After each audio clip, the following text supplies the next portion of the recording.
The South China Sea dispute. And the root cause of this dispute is, of course, China's 9-dash lines claim. If you can see here, the 9-dash lines gobble up large swaths of the exclusive economic zones of the Philippines, Vietnam, Malaysia, Brunei, and part of Natuna that belongs to Indonesia. It gobbles up 80% of our exclusive economic zone. In December of 1947, the Kuomintang government in China adopted the 9-dash lines claim.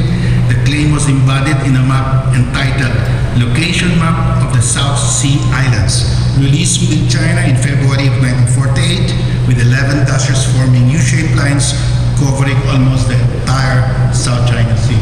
China did not explain the meaning or basis of the 11 dashes. China did not also give the coordinates of the 11 dashes.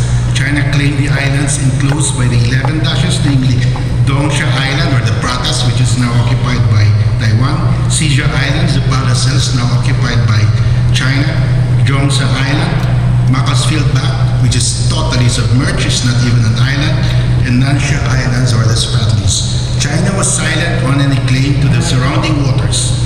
The claim is contrary to the 1946 Constitution of the Republic of China, which declared China's territory to be the same territory as that of the Qing Dynasty, with Hainan Island as the southernmost territory. The dispute in the South China Sea is rooted in conflicting territorial and maritime claims over islands, rocks, reefs, and maritime zones by 6 countries bordering the South China Sea.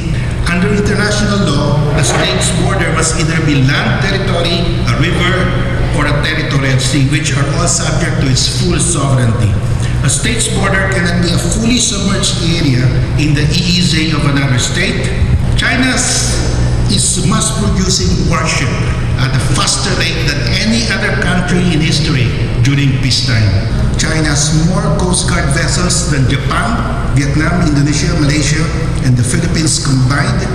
A dispute over an LTE beyond the territorial sea is a maritime dispute. That's why we brought the issue of mischief reef to UNCLOS, because it is an LTE. All these disputes are maritime disputes involving the application or interpretation of UNCLOS.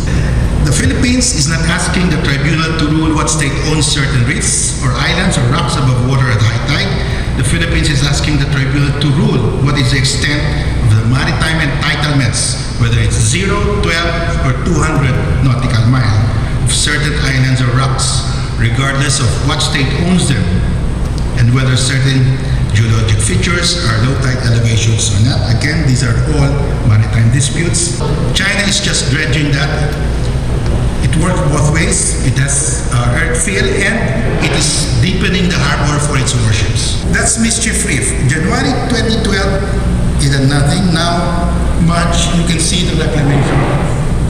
Only the adjacent coastal state has the right to create artificial islands or erect structures on LTEs within the EEZ or continental shelf.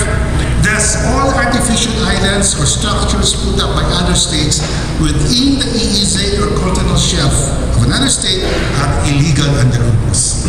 Official and unofficial maps of the Philippines from 1636 until 1933 show Scarborough Shoal has always been part of the Philippines. The first name Scarborough Shoal is Panakot, which appeared in the 1734 Morelia map published in Manila. We have to bring it to a legal arena. We will lose in the economic arena, we will lose in the diplomatic arena, we will lose in the military arena. There is one forum where we can win, and that is the legal forum.